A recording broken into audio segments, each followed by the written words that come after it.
É essa sensibilidade que o movimento feminista desenvolveu. Isso foi uma das coisas mais importantes que me afastaram do movimento. Que é perceber que eu tava vendo um movimento que inicialmente se posicionou em mulheres fortes, duronas, que gostavam de enfrentar. Pra princesinhas da Disney, eu fiquei... O que tá acontecendo com essas pessoas? Elas não aguentam uma contradição, elas não aguentam um dado diferente, elas não aguentam um argumento. Qualquer coisinha... Ai, eu sou mulher. Ai, eu tenho razão porque eu sou isso, porque eu sou aquilo. Ai, me deu gatilho porque eu não sei o quê. Eu fiquei... Mas... Tu é feminista de verdade que eu não tô entendendo? Tu saiu da onde? De um berçário? Tu saiu de uma historinha da princesinha da Disney, da Cinderela?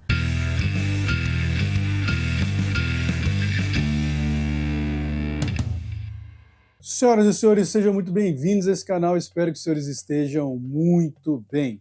Recentemente eu publiquei aqui na aba de comunidade do canal um texto no qual eu reconhecia e fazia elogios ao comportamento de uma feminista que participou primeiro daquele podcast do Petri e depois participou do podcast do Redcast, inclusive, que é lá do Júnior e do Miguel. E eu dizia então naquele texto que uma das ideias interessantes trazidas por ela era exatamente essa noção de que nutrir ressentimento, ódio e aversão pelo sexo oposto não leva a desenvolvimento nenhum do indivíduo, torna-o apenas vítima de um esquema epistemológico que faz então com que ele se torne um ser humano tapado, incapaz de enxergar qualquer coisa para além daquele discurso ao qual ele já está inexoravelmente conformado. Não tem como, o sujeito não vai conseguir optar pela verdade jamais, porque sempre terá que prevalecer o esquema epistemológico ao qual ele pertence. Ele já foi tão doutrinado, ele já foi tão alienado,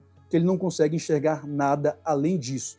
Meu amigo, esse é um dos espetáculos mais tristes que pode acontecer na vida de um ser humano. E, infelizmente, é o caminho que a maioria das pessoas que está aqui nesse plano acaba tomando para a sua vida. É um caminho mais cômodo? Sem dúvida alguma. É ótimo você ter uma sensação de pertencimento.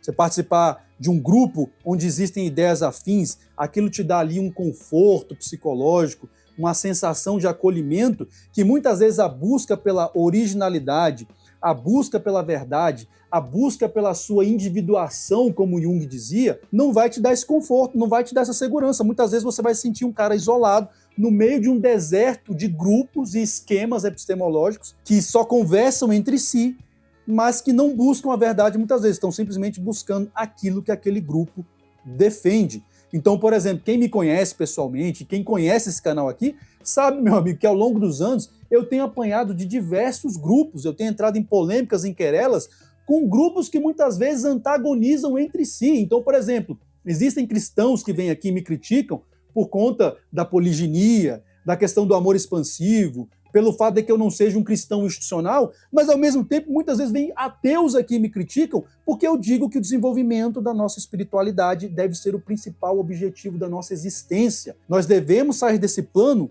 como seres mais evoluídos do que quando nós entramos. Esse é o objetivo básico da nossa existência. Então tem ateus que me criticam porque vem nessa questão de espiritualidade, enganação, etc, etc, etc.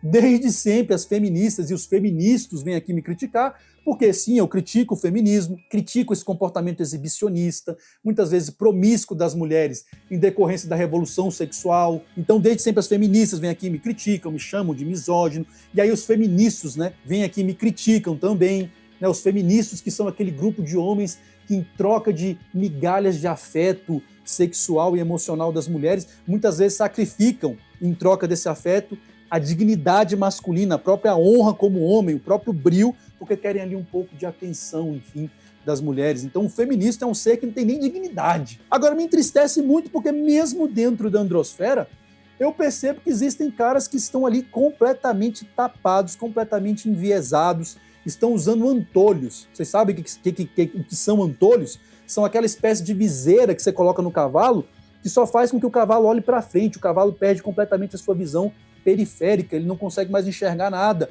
E tem caras que estão exatamente assim. Eu pergunto para você, meu amigo, que se diz Red Pill, que defende essa filosofia, você já leu o livro do Rollo Tomassi? Porque a primeira coisa que eu quis, que eu tive que fazer quando eu me dispus a falar sobre filosofia Red Pill aqui no canal, foi procurar conhecer o livro que, teoricamente, originou esse termo dentro das discussões masculinistas atuais. Até onde eu saiba, foi o livro dele. Se eu estiver errado, por favor, alguém que me corrija, porque eu gosto de buscar as fontes originárias de uma ideia. E não aquilo que vai sendo derivado de alguém, que já pegou de alguém, etc. Como eu percebo que tem um monte de caras aqui na comunidade que faz isso. E aí é óbvio que quando você faz uma crítica, esses caras se sentem ofendidos. Por quê? Porque eles não têm uma capacidade individual, uma capacidade original de raciocínio. Eles só conseguem raciocinar a partir de esquemas pré-moldados, como as feministas fizeram desde sempre. As feministas, o que elas fazem? Elas pegam a realidade, jogam no esquema epistemológico, dentro da caixinha do feminismo, e aí elas interpretam essa realidade.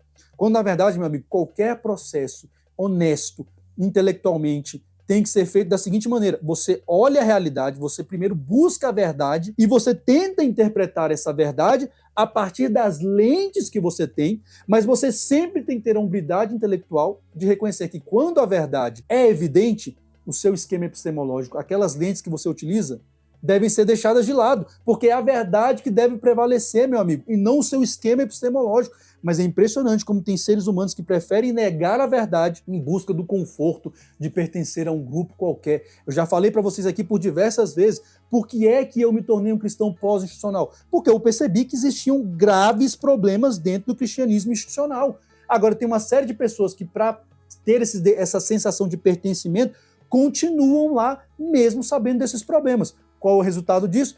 Pessoas infelizes, pessoas que estão ali o tempo todo insatisfeitas, mas não conseguem abrir mão daquilo, porque aquilo é mais importante do que a verdade que muitas vezes elas enxergam.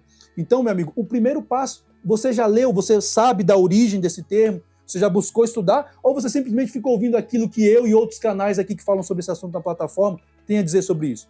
Se essa é a sua verdade, me desculpa, você está pegando algo de segunda mão, você não está pegando algo original. Por exemplo, quem já leu o livro do Rollo Tomassi, que inclusive eu tive que ler no original, porque nem tinha em português ainda, The Rational Male, parece que agora já tem uma versão em português, vai saber que em momento algum do livro dele, ele fala sobre sociedade misândrica, ele fala sobre ginocentrismo, ele critica leis misândricas, em momento algum ele fala sobre isso, meu amigo. Ele fala muito mais sobre essa quebra do paradigma romântico, dessa visão idealizada que muitas vezes nós temos sobre relacionamento, sobre casamento, sobre a dinâmica e a natureza das mulheres dentro de uma relação, do que sobre qualquer outra coisa. Então o Rollo Tomassi está muito mais para um PUA, claro que ele não é bem um PUA, do que para qualquer outra coisa. Estou dizendo aqui então que essa questão da sociedade misândrica, das leis misândricas, dessa guerra cultural e dessa guerra jurídica contra a masculinidade não existe. Pelo contrário, ela existe. E eu acho que sim, é importante que mesmo dentro das discussões atuais da filosofia Red Pill, esse tipo de assunto seja incluído. E eu falo muito sobre isso aqui no canal também. Agora tem caras que não conseguem entender nada além disso.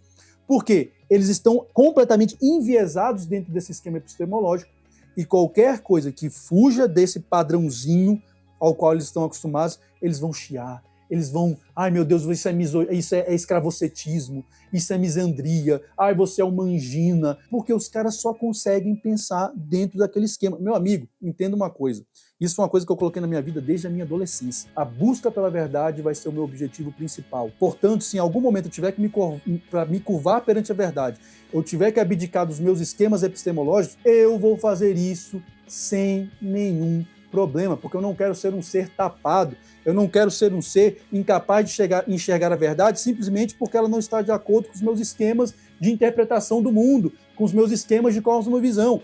Então não me interessa, meu amigo, se quem está falando a verdade é um satanista, é um ateu, é uma feminista. O que me interessa é que a verdade esteja sendo exposta. Porque quando você perde essa capacidade de buscar a verdade, você perde a capacidade de buscar ser alguém original. Você perde a capacidade de buscar a sua individuação.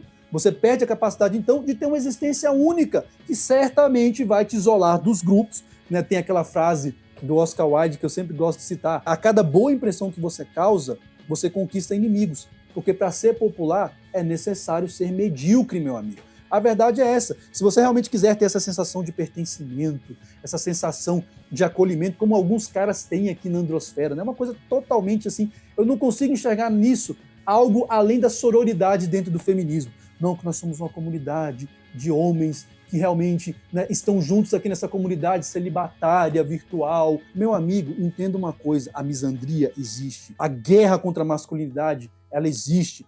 O combate jurídico contra a masculinidade existe. É um fato. Agora, você sentar no meio-fio e começar a chorar e se lamentar aqui nas redes sociais, aqui na plataforma, você acreditar numa suposta comunidade de acolhimento, não vai resolver o seu problema. O que vai resolver o seu problema é exatamente uma busca por sua originalidade, pela educação do seu espírito, pela evolução espiritual da sua vida, porque isso sim vai te dar armas, vai te dar, então, instrumentos para se defender de tudo isso de uma forma coerente, de uma forma inteligente, sempre na busca da verdade. Agora, quando esse não for o seu objetivo de vida, você vai ficar se limitando aqui de uma forma completamente obtusa dentro dos seus esquemas epistemológicos.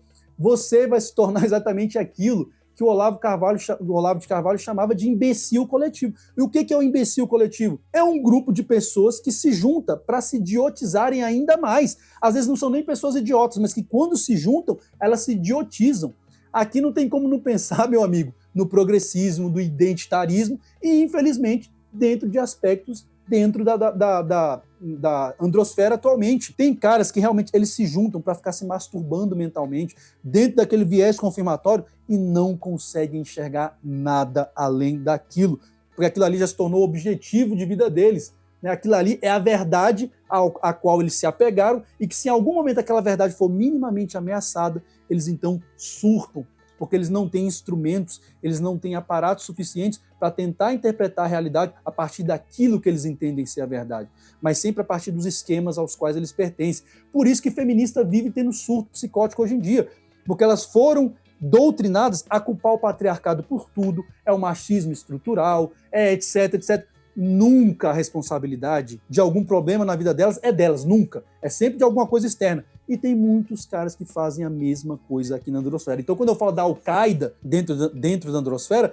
eu estou falando exatamente desse grupo de pessoas obtusas que não conseguem enxergar nada além desse esquema epistemológico. E, infelizmente, é um grupo muito grande. E aí acaba prejudicando a imagem da filosofia Red Pill, porque eu, como cristão, defender uma filosofia assim já é algo controverso. Muitos cristãos vêm aqui e me criticam. Mas é claro, por quê? Porque esses cristãos entram em contato com essa doutrina ou com essa filosofia lendo o livro do Rollo Tomassi, pesquisando depois sobre o movimento dos direitos dos homens e onde ele descambou. Não! Eles vêm aqui nos canais da plataforma e ficam ouvindo muitas vezes caras radicalizados, tapados, que não conseguem entender nada além do que eles realmente ali têm dentro do grupinho deles, da caixinha a qual eles pertencem.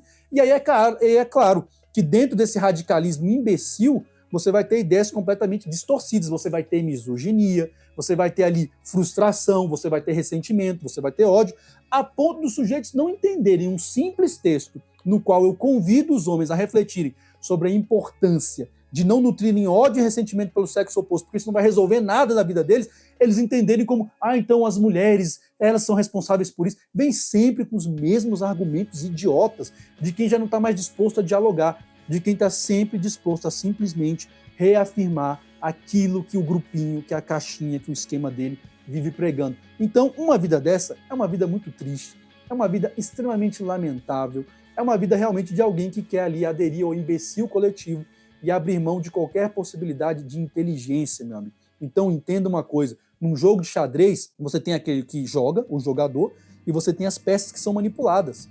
E não interessa se você tem peças realmente de valor, como a dama, como a torre, como o próprio rei, que é a peça mais valiosa, mas você tem peças ali absolutamente relevantes, que são os peões.